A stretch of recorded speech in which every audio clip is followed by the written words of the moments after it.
Okay, so this is our second class for the chapter practice questions of the chapter international trade. So let's complete this leftover part. We are just left with question number 7 and we are just left with question number 8. So let's complete these questions. Okay, so we can then proceed towards the other chapter. So let's start with this. So question number 7. Question number 7 is explain the effect of imposition of tariff on imported goods. Question number 7 कह रहा है कि आप tariff का effect बता दो। Imported goods के ऊपर टैरिफ का क्या इफेक्ट होता है, ये हमें क्वेश्चन नंबर 8 कह रहा है करने के लिए।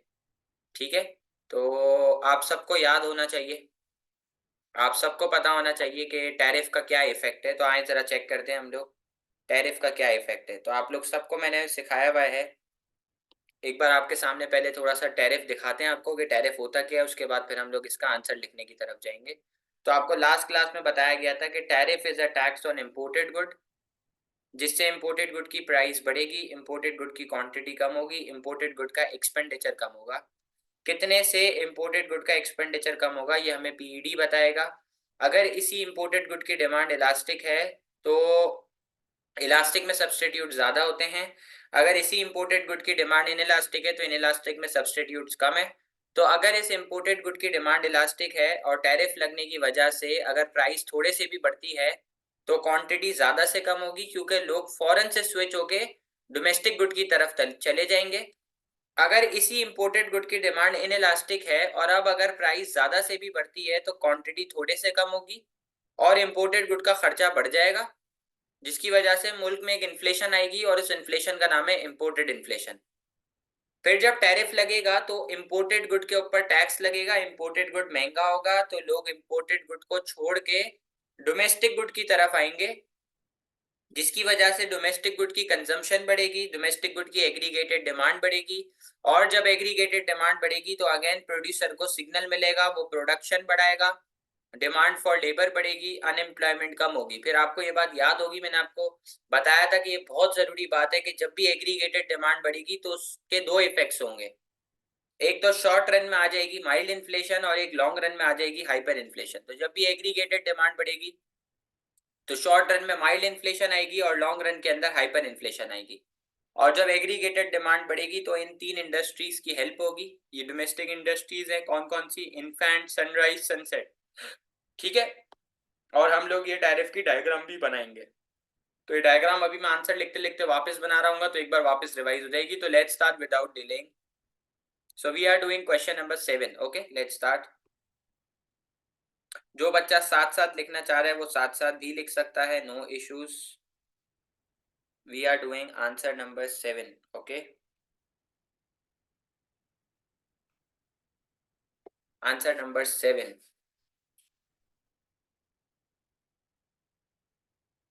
Tariff is a tax on imported goods. Tariff is a tax on imported goods which makes imported good, हमारे नहीं होते ये, which makes imported goods appear expensive, which makes imported good appear expensive, which makes imported good appear expensive to domestic residents. ठीक है, which will contract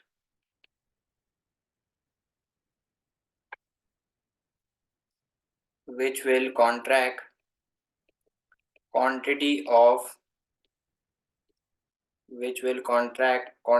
of imported goods,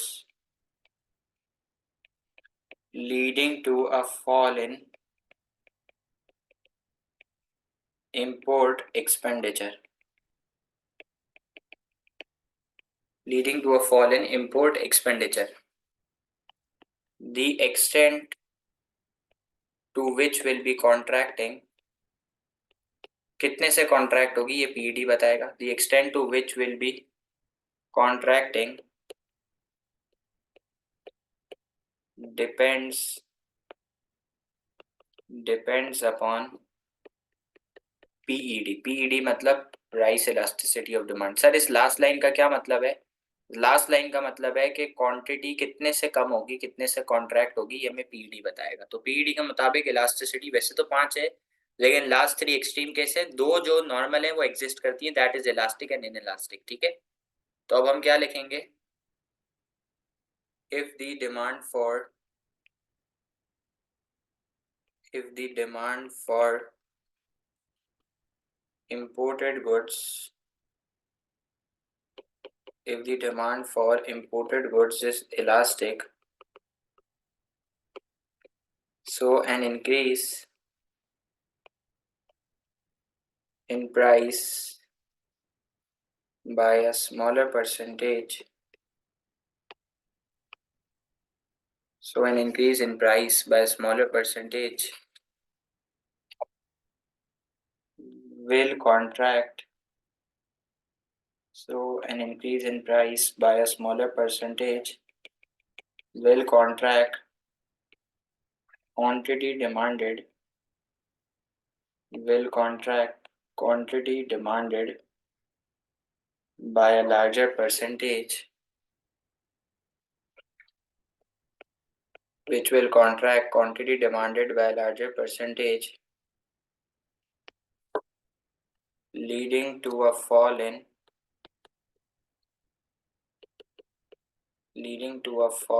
import expenditure, and people will switch to domestic goods। ठीक है, अगर demand elastic है तो अगर price थोड़े से बढ़ती है तो लोग स्विच होके डोमेस्टिक गुड पे चले जाएंगे। If however if the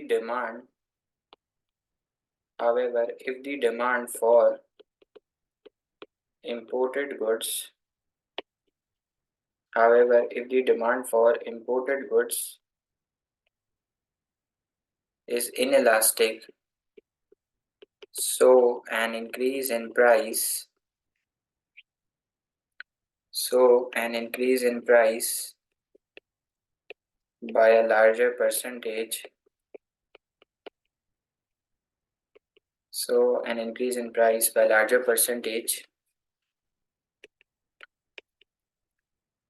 will contract quantity demanded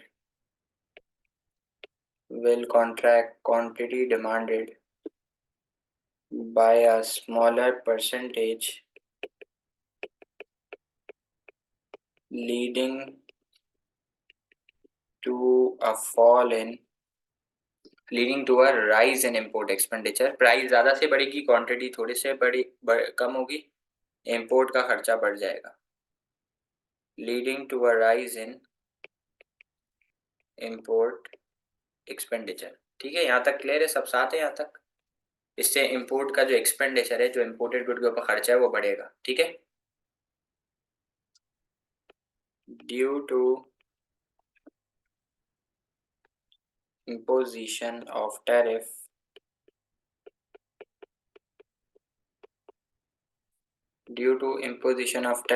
people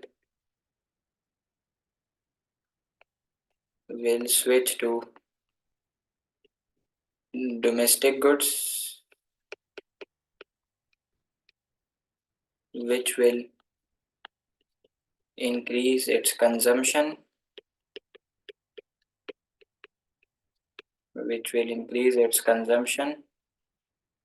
बताओ जरा, कंजम्पशन बढ़ेगी तो एग्रीगेटेड डिमांड बढ़ेगी कम होगी? बताओ जरा। which will increase its consumption, causing aggregated demand to rise,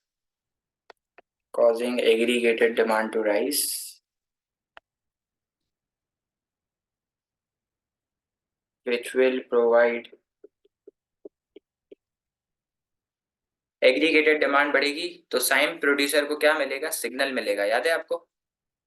which will increase aggregated demand, जिससे प्रोड्यूसर को क्या मिलेगा? सिग्नल। तो लिखूं which will provide signal to producer So he will extend production process, इससे प्रोडक्शन प्रोसेस बढ़ेगा और वो लेबर को ज्यादा हायर करेगा, which will extend production process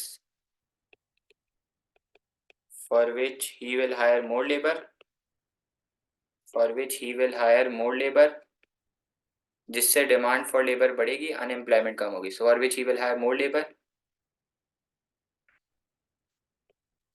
which will increase demand for labor, which will increase demand for labor, leading to fall in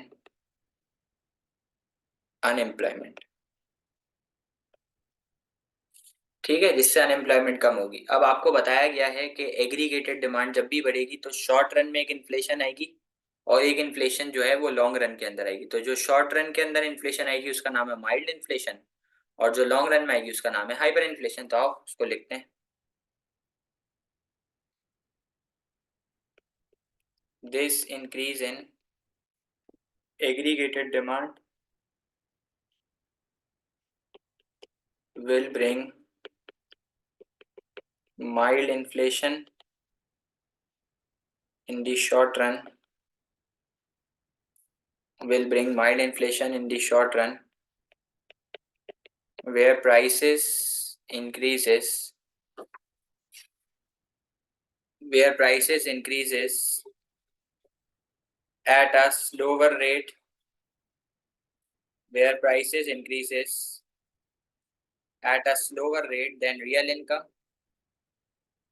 but will result in hyperinflation, but will result in hyperinflation in the long run.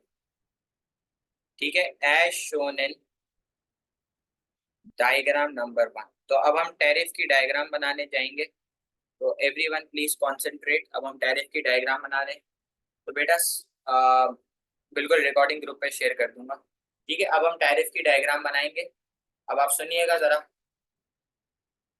देखिए, सबसे पहले आपने दो axis बना दी.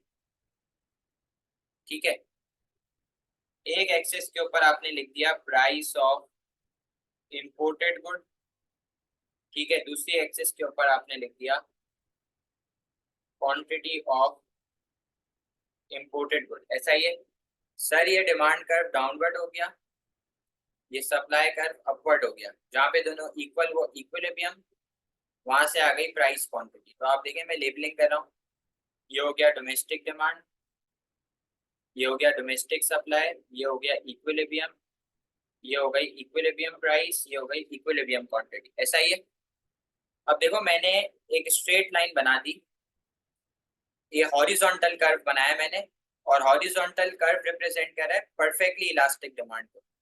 ये मैंने एक horizontal curve बनाया है और ये horizontal curve perfectly elastic demand को रिप्रेजेंट कर रहा है जिसमें थाउजेंड्स ऑफ प्रोड्यूसर्स होते हैं.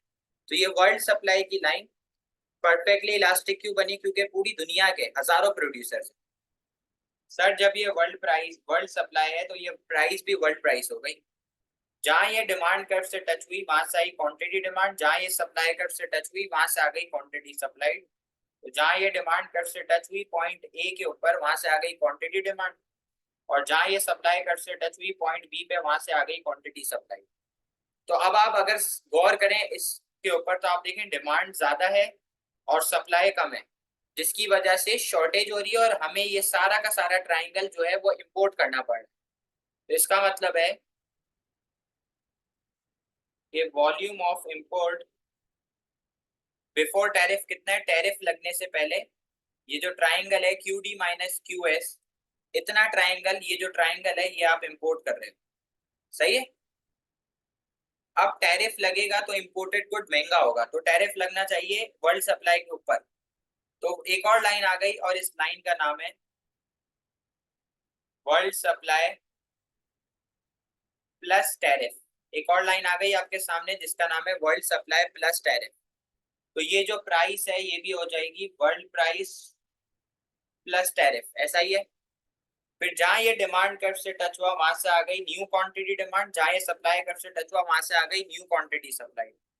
तो आप देखें क्वांटिटी डिमांड QD से QD1 के ऊपर कॉन्ट्रैक्ट हो गई और क्वांटिटी सप्लाइड QS से QS1 के ऊपर एक्सटेंड हो गई। तो एक बार मूवमेंट हो गई A से C के ऊपर, देखें आप, एक बार मूवमेंट हो गई A से C के ऊपर और एक बार मूवमेंट हो गई B से D के ऊपर। तो अभी भी ये जो शेडेड ट्राइंगल है ना, ये ट्राइंगल अभी भी इंपोर्ट हो रहा है। तो अब मैं लिख दूं volume of import after tariff कितना हो गया, QD1 माइनस QS1। टैरिफ लगने के बाद जो इंपोर्टेड गुड का एरिया है वो अभी भी ये वाला ट्राइंगल इंपोर्ट हो रहा है।